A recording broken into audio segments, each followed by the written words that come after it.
međutim, asistirao je gotovo kod svih koševa Spličana. A sada je bilo vrijeme da i Kukoč proturi loptu kroz mrežicu. Tražio od suca Remca još i dodatno slobodno bacanje, jer to je bio zaista prekršaj na njemu. 64-44. 20 koševa Kukoča.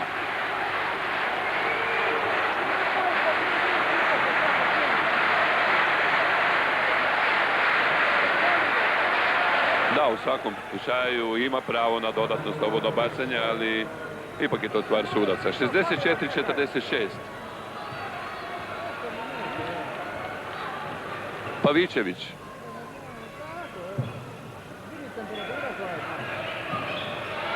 Kukoč.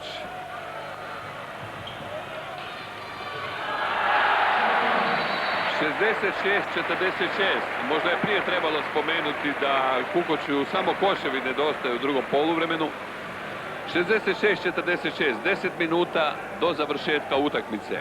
20 koševa prednosti za Spličane.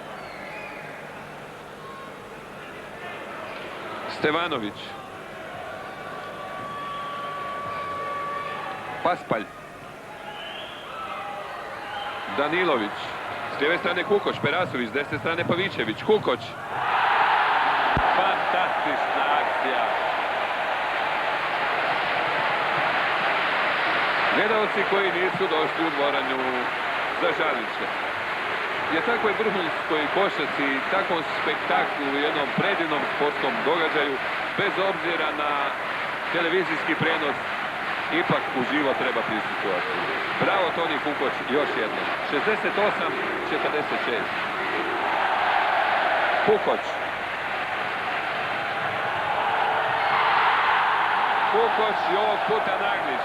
Nijedan gledalac ne sjedi na stolicama, na tribinama koje nisu pune. Svi su se podigli naprosto ne vjerujući da li se zaista u sportskoj dvorani na Gripama može igrati takva američka profesionalna košarka.